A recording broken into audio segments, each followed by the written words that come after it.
Well, hi everybody, and welcome inside our studio here at Woodbine Mohawk Park. It is Kentucky Derby Day, an exciting one across North America, of course. A day where everybody is a fan of horse racing. And a gentleman I'm a big fan of is the guy that I'm sitting beside tonight. Glad to be working once again with my old friend Randy Waples. And yeah, excitement abounds, Randy. Obviously the eyes of the racing world today focused on Churchill Downs, of course, but we don't really take a backseat on the harness side tonight at all. Three outstanding finals tonight as stake season kind of kicks off here with those graduate finals. Yeah, always nice to see them back in town. The 4-year-olds, you're basically looking at, more or less the top quality horses, right? They're going to race in the open ranks all year. They're the glamour boys are the 3-year-olds, but let's face it, the speed usually comes from the older horses. And before we kind of get into this show, just want to say, I know we worked one time together down at the Camelot Classic.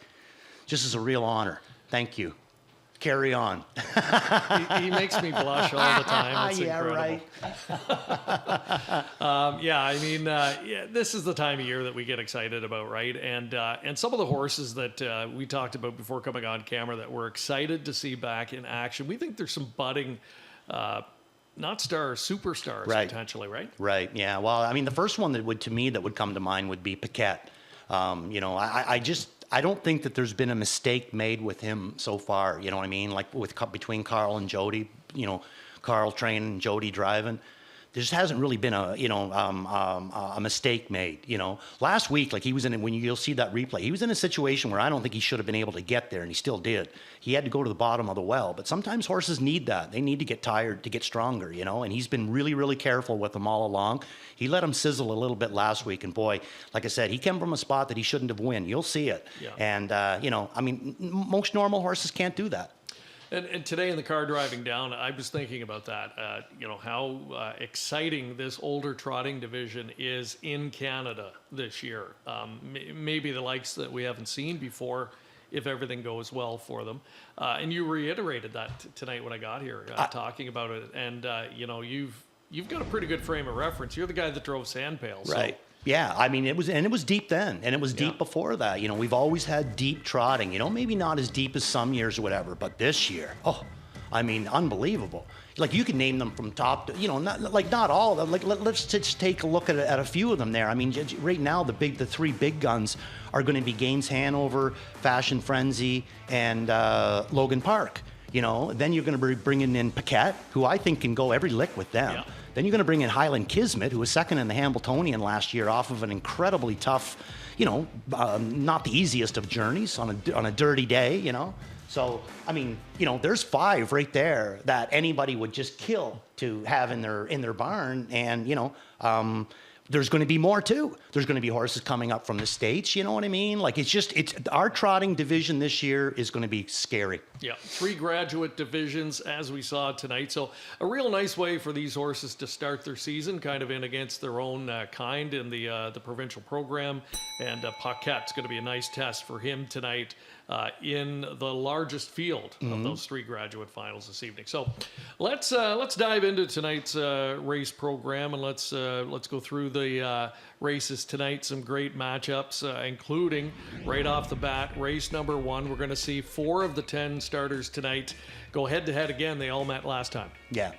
Just a real deep vision for non-winners of 16,000. So many of these horses, have either raced in the Open or could race in the Open. But, the one that I'm going to really focus on here, Greg, is No Control. He's the route that I'm going to go in here, the 2-horse in here. I thought it was a really, really good effort in that last one. He's just recently come back from a little bit of time off.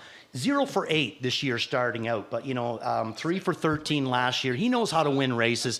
Did kind of after this ended up being a bit of a first over effort. Now he does have a little bit of company here, but kind of a little bit out of position. Jody has to move 3 wide with him here, and the horse in front, this Nazaire, Greg, he is unbelievable right now. And you can see him right now. He's got the ears pinned, aerodynamic, and, just No Control just had a little bit too far to come. He was on the outside for a while, in my opinion, just had a little bit too far to come.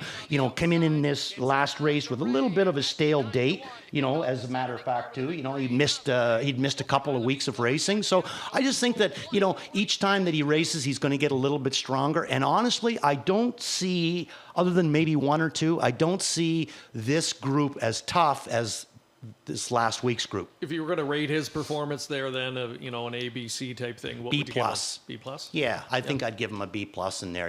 Room to work. There certainly wasn't an A plus. I've seen him at A plus, and he's a killer. 48 pacer. Yeah, and he might be the type that needs 2-3 starts to really get at his best here tonight. So No Control inside post. His race to win or lose? I think so. I would single him. And I honestly think that he's going to be race different tonight, too. I think that he's going to be a lot closer than he was last week. What about Lose World? Quick thought on this one for Team Murder. Had been racing at the smaller tracks. Nice effort last time here. Bit of a step up tonight. Yeah, and the funny part about it, too, is that really, Jody kind of more or less showed his hand in this one, because he's usually Lose World's driver and does really well with him. I got Lose World in for third. Jody goes against him to stay with No Control. Now some people would look at that as well. Maybe he's just a better horse, but you got to look at it a different way too. He's going against a very big barn in Gary Murner and a big owner in Gino Toscani to stay with a smaller outfit with Tan McAuliffe. That comes straight down to who does he like better as a horse. And I think he likes No Control the best. But Lose World, I agree with you. Got him in there for a piece of it. And codename Cigar Box in for second as well. Good problem for Jody to have, right? Deep bunch tonight. Yeah, absolutely. All right, let's switch gears. Race number 2. So we're going to start to focus now on those graduate finals tonight. So we've got the big bulky field in the trot, a couple of short fields on the pacing side. The mares, just a field of 5. But that by no means tells us that it's going to be a slam dunk for anybody, right? I think you could go in a few different directions here. Yeah, kind of like we had with our Mares Open last night. I think it was like a field of 6 or 7, and the longest shot on the board won. So anybody, it can go any way. There's no doubt about it. But Sorcia Sealster, to me, Greg, when Pentland shot her down last year as a 3-year-old, to me, she was headed to the Mares Open. She was that good. Now, when she's come back, I like the way that she's been racing, but I just really haven't seen that big killer instinct. But I'm a big fan of John Pentland and McClure, but I'm a big fan of Pentland, and I think he's going to have her absolutely great coming in tonight. We've seen so many times John Pentland in stake finals always has them on their toes. I think that this one, they've just been trying to get her into shape, not do too much with her. She's a big filly, big Jim filly, and I think that tonight he's going to have her on her toes. Bobby give her a little bit of a chance, made her stay a little bit closer last week. What about the drifting? That's the thing. I think he made her stay a little bit closer. The fractions were a little harder on her, and she showed a little tiredness. She hasn't been showing that because he's been racing her so easy. I think she needed this start. So my guess is that John's going to have her on her game when she comes in here tonight, and she, last race April the 18th. So he's had a little bit of time to do some work on her, maybe correct that drifting problem. And, of course, a well-known older brother, Stockade Sealster. Yes. Any similarities when you look at the two? Size, speed. The big gate. Speed. Too. I think this one's a little easier to race. That was, to me, always Stockade's biggest problem there, is that he was a little difficult sometimes. He wanted to do the driving. This one seems like she's a bit of a doll. She made $147,000 last year, by any measure. That's a really solid campaign, but I guess unfortunately for the connections, she was coming up against an incredible group. Yeah, absolutely. Right. Yeah, for sure. You know what I mean? And she's going to be feeling in some tough ones here. I mean, Coco Jojo, coming out of a good barn, made it to the super final last year, $87,000 picked up last year. She's already come up with a big win. She looked great out there chopping this mile. If James elects to put her in front again, she's going to be tough to haul down. But that's why I think that there's going to be, with Sorcia, I think he's had time to work on her and make her a little bit better. I love Coco Jojo, but last year I would not take Coco Jojo over Sorcia Sealster as a 3-year-old. So a real lucrative way to start the season for this group. Just 5 of them, but they're chasing almost $80,000 in prize money there. Likely to be the biggest payday for one of the 5 in that final, and that comes up in race 2. Let's go over to race number 3 next. We're looking at a pop-up series event here. Remind you, a couple of shoeing changes. Number 1, Stash It Away, steel to aluminum up front. Blockbuster Trade, number 7, going aluminum to steel up front in here. Who do you want to take the focus on here? Acapulco. We're going to go to the 4-horse in here, Greg. Acapulco Sunburn, coming out of the Amanda Riley stable. My goodness, her barn is racing lights out right now. Sure. Oh, unbelievably good. So Acapulco Sunburn, what I would consider to be a bit of a, he's locked in here, as you can see, but at he's going to have a big move on the end of it. James down on the rail here, sitting 6 kind of wall of horses around him, but he does shake loose right here at the head of the lane, and I think this is big movement. So not only did he get a nice easy 3/4, but he's got a nice test here to keep those lungs firing up. Now here's when James really starts to ask him deep into the lane. He doesn't have much to get to the wire, but to me, he's the only horse other than the winner that's showing wheels. And watch this run out. He's gone. He's gone and launched on this run out. Right up alongside of McClure and gone. So, he coming in here with a good date and coming in here with a really top, coming from a top stable. James sticks, which is important to me. You know, he raced so good for James last week. Now James is going to stick around with him. He had 2 other options in here, Cabot Beach and Premier First Star. You ever heard of Cabot Beach? I have. You ever been to Cabot Beach? I think I've been there. There you go. Yeah. There, I thought that's where that one came from. But anyway, Acapulco I'm a beach guy, Sunburn, you know that. the way I'm going to go there on him, yeah. But we do have some other ones in here. You'll notice too, Stash It Away, shoeing change in on him. First start for Jody Cullen. That's usually a pretty good angle too. Yeah, 2 for Cullen in here. Doug McNair's going to pick up, I think, a nice drive on the 2 as well, control the power. But going back to Acapulco Sunburn, when you drop the claim in on a horse and then you see them race that well, it's got to be a nice feeling. I would have to think. Potential new connections. Yeah, and we know he kind of brings a fair bit of back class too. We've seen him race at a much higher level than this before, So, this could be the year of Big Jim. You'd be surprised how many good Big Jims are out there. Not to mention, what's Chantilly going to do? Yeah, absolutely right. He's one of those guys that never truly gets the credit he deserves as a stallion. Really does. And and look just what he did himself on the racetrack, what he's done as a sire. But I think there's going to be a lot of talk about Big Jim this year if that big girl comes back. All right, the hunch players that are looking forward to summer, maybe it's Cabot Beach, Acapulco Sunburn, the exactor there, race number 3.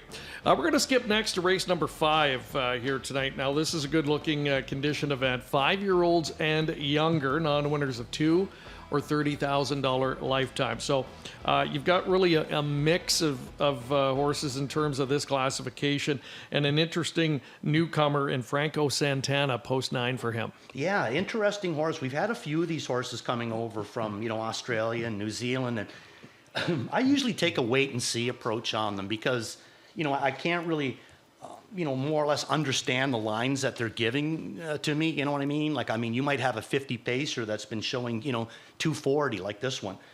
So you don't really know exactly where they're at. I usually do a wait and see, unless I've seen them maybe do something over here that's really impressed me. Now, Louis qualified this one both times qualified good, the 9-horse.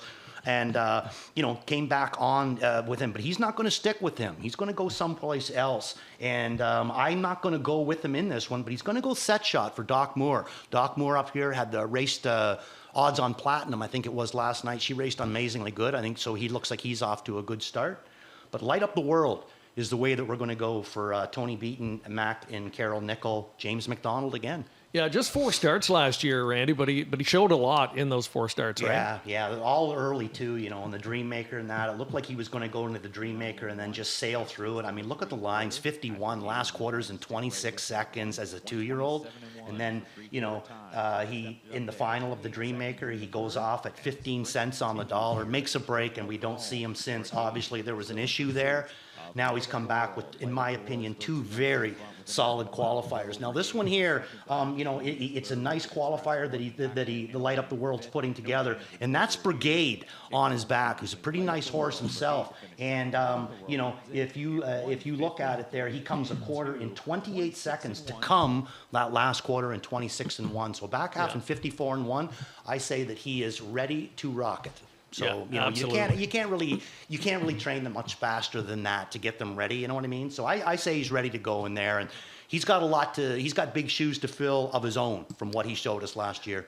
And just get your thoughts. I love the multiple qualifier angle. I mean, obviously, some horses... What a relief, eh? One and in and ready to go. But, when they go that second or third one and really step it up, I love to see that. Yeah, you pretty well know what you're going to get then, eh? When you come in here and they've missed, a lot of time and it's just the one single qualifier, they finish fourth, they're beating 20 lengths, they go a mile in 57. Tough to judge them, but I think this one, he's letting us know he's ready to rock it. An exciting young group there, for sure. We can certainly say that about the field we're going to see in race number 6 tonight. That is the graduate final for the Trotters, and that is going to mark the third start back for Paquette, this exciting 3-year-old from last year. That, by all accounts has come back excellent this season for Team Jameson, 2 for 2 coming in. And you say that we're really just seeing the tip of the iceberg with this guy. I think so, yeah. I think that he is an incredibly special horse. This wasn't a perfect trip scenario either. No, he's completely out of position on this one. I mean, and this to me it's not that Jody drove bad. It's that to me, Jody showed so much confidence in this horse that he more or less had it in his head that he could win from anywhere. And that's how I took it as well. And I think at this point here, he realized that, Dougie wasn't going backwards at this point, so he had to ask him, and he did empty him out. This is as much as I've ever seen him. But again, right at this point, shut down. We still got another 50 feet to go to the wire, and he's already shut down after, coming with a move like that. Tell you, and he's got the size. He don't hardly wear any equipment whatsoever. And to me, the biggest thing that he's got going for him is that guy that's to the right in his name, Carl Jamieson. Huge fan of Carl Jamieson. We all should be. Hall of Fame trainer, and we've seen what this guy's able to do, Yeah, this guy, there's so much talent there, and I agree. I think he's still just on the upswing of showing what he can do, which is scary. I agree. I mean, when he gets into the very best ones and Jody's able to give him like a second over trip or something like that, and he gets towed into it, my God, I got a feeling he's going to come up with some real big issues. But he's going to have to be at his best tonight. This is no giveaway in here. Yeah, a great 2-year-old Willow Time coming off a solid 3-year-old season. And, of course, the champion filly, Willie's home run in the field as well. Great looking final. 81,500 up for grabs in that one. Let's continue on. Race 7. Now we're getting into high-end conditioned pacers. This is a salty group, Randy, and these are the kind of the Saturday night specials. Yeah, for sure. I mean, you can go up and down the page in here. Now, at some point, we are going to talk about Pacino Hanover because he's going to be my selection in here. But one I always kind of like to talk about, because this is a good group, but one that I always like to talk a little bit about, because he's just kind of coming back with the one start, is I was such a fan of the way that Lamborghini Lou was managed last year by Paul McKenzie.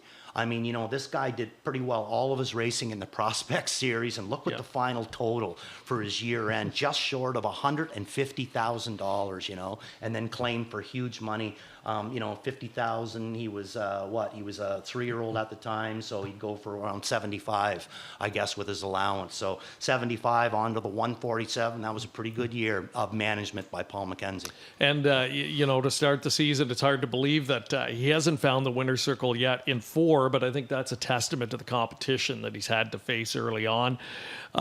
He's got some seasoning under his belt for this year now, post 1, and I think that's the kind of race where he could sneak in and surprise. Bob McClure will try and engineer that. But Pacino Hanover, next door neighbor, really proven at the level as well, and you think finds a good spot here. Well, big time spot. I mean, I honestly, Greg, I honestly looked at the New Holland as just another open. You know, I mean, that's the horses that you were getting. And he had a really, you know, in my opinion, a good showing in that Open. You know, he picked up a check in the one, and he was 6th and 7th in the other one, made a move in the final from the 8 hole, got out of there, but got a little bit tired. He's now dropped down into this non-winners of 14,000. His next start, you know, Travis kind of gave him an easy one, finished 6th, but only beaten 2. Next start, non-winners of 9,000. What he's going to be racing in here tonight has the 10 hole, goes to the back. And again, to me, really the only horse in the race that had good legs on the end of it. Isn't able to reach, but I think, you know, with a good post position, again, had the 10 hole last week, back to the 2 hole, same class. I think that Chino Hanover can come up with a huge effort in here tonight. And I think that Cullens are going to have a big night. They've already started off their season fantastically well. I think that they're going to have themselves a big night in here tonight as well. Yeah, he's a horse that at times has raced up around the preferred level. Speaking of which, we're going to turn our attention now to the 8th race on the card. That is the $36,000 preferred pace. And Nazaire, we talked about him. We showed a replay earlier tonight. He's going to step up the class ladder and take on some real Bearcats, including the red hot Brew Hanover. Oh, this Brew Hanover, he is tough, but boy, oh boy, Nazaire, you know, I've said it so many times, Greg, and I've, you know, different before. I have a problem supporting a horse that's on a drop with no form, no matter what the back class was. But I have no problem supporting a horse that's coming up in class with amazing form, and that's what you're getting with Nazaire, and you're going to get a price with him tonight too. Because, you know, he's been claimed 4 times in his last 4 starts, his last one being an optional 70. Now he goes to the top class in here tonight. So this is do or die for him tonight. He can't go any higher than this. He can go lower than this, but his form is just spot on right now. And I consider a horse like No Control to be an open kind of a horse, and he had no answers for this guy in his last start. His confidence is there. He's supremely good right now. Made my watch list, but I'm not going to use him tonight, Greg. All that about Nazaire, I'm not going to use him tonight. Fortify is the way that I'm going to go, and he's going to be a bit of my plays tonight too. He's going to be beat the favorite. Well, I'm interested here. Tell us Fortify? more. Well, what should we be looking for? Here's another horse, Greg. He's just short of $1 million lifetime. So there's a lot of back class coming his way. 30 lifetime wins, mark of 47-3 on a 7/8. He just brings a ton.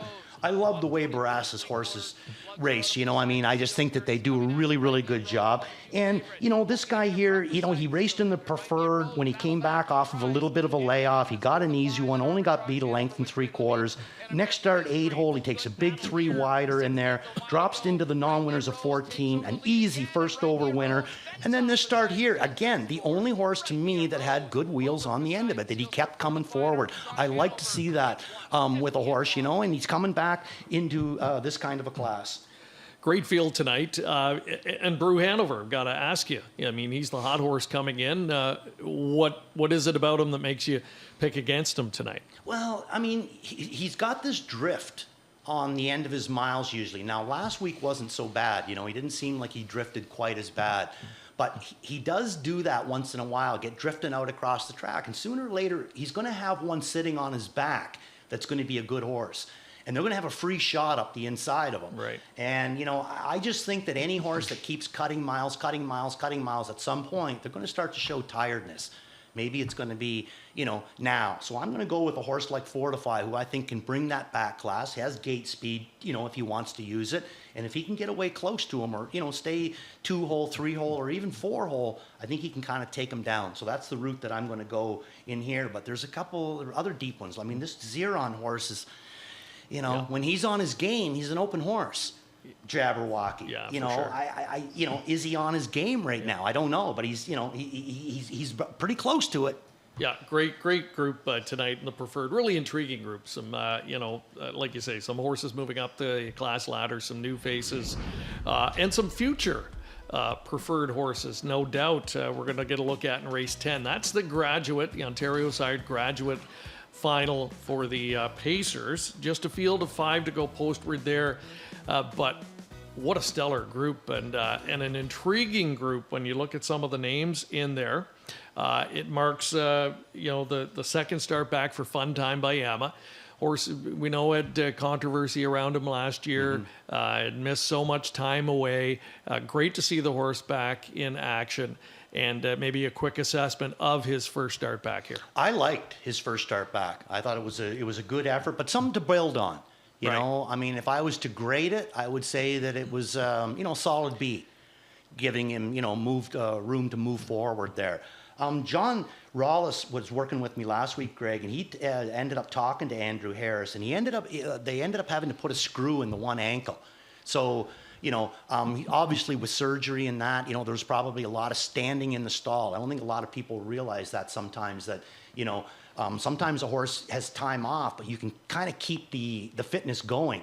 But when they have an operation, surgery and that, and especially with the screw, there's going to be some time off just standing in the stall. So I think that it probably it's going to take a few starts to get the lungs at full capacity and the legs, working as fast as they can. So I'm going to throw him in for third in here tonight. Century Komodo, the way that I'm going to go. Looks like he's hit safe to say he's hit another level so far this season. Seems like it. And I mean, Maneri's Barn is just ungodly good right now. I mean, this guy has won 40 out of his 105 starts this year. I mean, it's just crazy.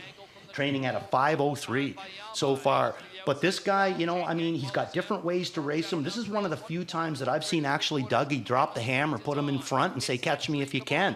And guess what? They weren't going to catch him. Yeah, that was a bit of a test for him to try and pass, and he did. But it's different, isn't it, right? When they're chasing you, right? Mm-hmm. The body language of the horse. I mean, he's all out here. I think he's a little better off of a helmet, wouldn't you say? But, I agree. This shows his quality, though. Right. Now, you can see there in that one, you can see Fun Time kind of drifting a little bit, taking Chain Gang with him. I like the way Fun Time by Alma raced, but I think that I like Chain Gang even better. Really thought he raced well, so that's going to be my exactor, 1-4. Just a field of 5, but it's going to be a cat and mouse game out there, and a bit of a driver's race in an excellent-looking graduate final for the Pacers. So the last race we want to get to tonight, 12th and final, the nightcap, and we're looking at non-winners of 3 in here. Ben Lookin has made quite an impact here. Andy Moore, the hoorah kid, they call him down around the Sarnia, London way. And up here with this guy, Andy owns, trains, and drives. And he just keeps getting better and better and better. He turned heads in London a few times, and he's come here and he's been able to continue that momentum. Yeah, it's, for Mr. Who was it again? The Hoorah Kid. Well, the Hoorah Kid's got a double in here. He's got an entry in this race, and boy, he's stacked because I agree with you. I think that Ben Lookin, who I have in for 4th, is racing amazingly well right now. Regal Bub, I think it's a nice pickup for Travis Henry because this guy also racing extremely well. But Sauble Wilson, we're going to show you the replay on Sauble Wilson, and I like him in here tonight. Big thing is, first started off those 2 qualifiers. Again, those double qualifiers, gives you options. Had the 10-hole. McClure didn't take back. He went forward with this guy from the 10-hole. So I'm thinking that even though he's got the 8-hole tonight, why not move forward after that one start under your belt? So I think that this is a pretty nice effort in here. But I'm going to tell you something, Greg. If I was playing a multi-leg that was bringing race 12 into it, I really think that this would be an all. I mean, when you look at it, because you got 5th and 5 from the 10-hole, who's just as capable of anybody. Yeah. Sauble Wilson, who I really like in here. You're going to see him. McClure on the inside with him, had the 10-hole to work with, much better. But it's just so deep. Honolulu Vacation, good right now. Ben Lookin, good right now. 4x4. Wallace Hartley, another horse with the rail, who's got that one start under his belt, and it was a good one. It's just really, really deep bunch in here. Like I said, I think if I was playing this with any kind of a multi-leg or something where this was on the end of it, I'm looking at an all button. Yeah. And Sauble Wilson, anything with the Sauble name. I mean, I've been watching these horses for years, and everything that comes along is quality. It is, right? Yeah. And I mean, it's not a name that you would come right to the top of your head. You have to be watching them. But I agree with you. Every time he puts a horse on the track that has Sauble in front, it's playable. Absolutely. Okay. Tip of the hat to them. Good luck in the finale. And time to shift gears a little bit here, Randy. Favorite matchup of the night? And I think that's a tough question based on how many good races we have. Yeah, I'd like to say the trot because, I'm a trot kind of guy, but I don't see that. I just think that Paquette's going to kind of be that standout kind of guy. I would have to go with the 4-year-old Payson Colts. If Funtime Bayama comes back, the way that he was racing, as a 2 and a 3-year-old, or as a 3-year-old, and if the other horse there, the good horse that's going to be taking all the support, what race is that anyway? Komodo? Yeah, Komodo in there as well. Komodo. Yeah, okay, so, Century Komodo and Funtime Bayama. Now, but Chain Gang raced amazingly well. We got Storm Shadow, who also coming up from Doc Moore, and he raced good his first start. But you know something? You know what a danger horse in here is? This Marigot Magic. This guy can get himself into good spots. Yeah. I know he's not as dangerous when he's on the outside, but any horse can outsprint another horse if he's locked down in amongst them and he only has to sprint for a small piece, which this guy can. He can light them up. One of these times, this horse is going to get through and he is going to come off with a huge record. Like I say, like 47 and change. So Funtime Bayama, just talking a little bit more about him. And again, you ranked his first start back as a B. B's probably not going to be good enough to win it tonight. But, in your experience, second start back horses of this caliber, how much can they, bump their performance from huge week 1 to 2? Yeah, huge, absolutely huge. He really needed that, but I think he might need another one too. And then the big thing is that drift has to go away. That has to go. If he drifts in against a field of horses like this, I think the momentum's not gonna. Yeah. He's gonna have to have his momentum in a straight line to beat this bunch. You need every inch, lick of it. Yeah, every inch you sure. can save. That was one of your fortes, what? I must say, was saving ground in big races. That's there were times you probably gave people a little bit of nervous anxiety that played you, but it paid off. Yeah, I remember the one time I won with Apache Rage. I think it was. No, what was the good horse of Twin Bee Champ of Jack Darling's? Oh, okay. And as a 2-year-old, I got to drive him in the Canadian Breeders. I sat dead last, and I ended up winning. I was still last at the head of the lane. And the first thing the owner said to me was, "Oh my God, you had me nervous." And I wasn't. He was just like this the whole time. All right, so we expect some fireworks on the track tonight for sure. We're definitely going to have fireworks here in a couple of weeks, May 17th. This is a night that, it's really all about getting the community out to the track, and boy, does that happen here, right? This is, as busy as a NA Cup night. When you were working here, was this not one of your most favorite nights? Absolutely. Me too, because like you said, you get the crowd. Yeah, the energy, and tonight to showcase the venue and the horses to the community. We had something similar today in London. We raced again on Derby Day this year. We had wiener dog races, mini horse races, kind of that fun stuff that gets people out, and what a crowd we had. You're pulling a double. I am. There you go. Yeah. Well, I could not pass up the chance. You're sit behind the living light. Yeah, you're kind of going back to your freehold days, watching Hervé pull doubles night after night. Exactly. Except I didn't come in a helicopter and land in the infield. Is that true? He did. Absolutely. Are you serious? I always thought that was just a bit of a urban myth. I think he drove in 3 tracks in a day, if I'm not mistaken. Oh my goodness. Maybe Michael Shantz might have pulled that off in his heyday as well. Wow. Once or twice. Goodness. Wow. So you weren't a big flyer though, right? No, that was your big thing. And I have never, nor will I ever be in a helicopter, ever. That will never happen. Okay. Maybe they want to spread my ashes. That'd be it. Getting word we've got a late scratch Uh-oh. tonight. Race 3, 37. They're in my ear. Ooh. 37. That's Blockbuster Trade. He is scratched. So field of 6 there. Race number 3. There's a look at the updated change graphic for those tuning in. Of course, today it's Kentucky Derby Day, Randy. We'd be remiss if we didn't touch on that a little bit. They've had a lot of rain there at Churchill. Sloppy track by the look of it there. I'd be totally guessing in terms of trying to say how that might impact the race and the field. I've picked Sandman this year. I just like the storyline. Mark Casse, trainee, kind of cheering for that one. The Metallica theme, of course, as well. And you said they really got on board this year, right? I seen a picture where the whole stable of grooms were out in front of the barn with the, what's the name of the horse? Sandman. And the whole stable of grooms are wearing Metallica t-shirts and Metallica hats and Metallica paraphernalia because it was all sent to them by the band Metallica. Okay, well, I'm going to pick him. Okay, good.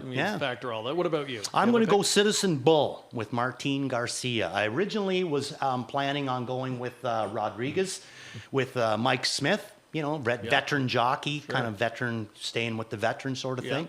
But he scratched, so now I'm going to go with Citizen Bull. Kind of like that name.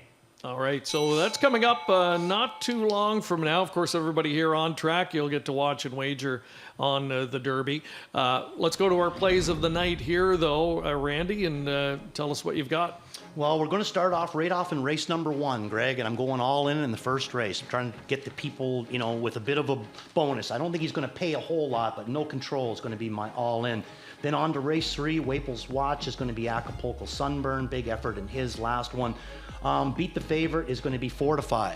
I'm looking to try to beat Brew Hanover and a couple of those other Bearcats. And worth a look is going to be Chickabell, coming up in class, but she's going to be bringing a familiar face with her, and that's James McDonald. And our resident handicappers chime in. Now, Garnet Barnsdale of the Horse Player Journal, Acapulco Sunburn as well. So I think you're onto something there. That's his spot play. John Rallis, Century Inspector, 5-1 in the morning line over in the 11th race. And Ghislain Paquette going to go head-to-head with him. He likes Seriously Hanover in the same race. Says it's time to get serious. He's my top pick, in that race tonight. There, I think I think Gislain's onto something. I think he's ready. All right, and Fortify. I think if you click there, I think you're going to get a pretty nice price on him. Good. Nice price, 9-5 currently on No Control. I think you'd take that. Oh yeah, for sure. I was thinking that we might be looking at a 1 to. With this guy, really did. I think he's going to take a lot of support in there. Big thing is how is he going to look on the track, right? Yeah. All right, the spring stake season kicks off tonight. It's Kentucky Derby Day. It's graduate final night at Woodbine Mohawk Park. We've got 3 championship finals for you, part of the 12-race program. Hope you enjoy it tonight, and Randy and I will be back shortly to talk a little bit more about tonight's opener.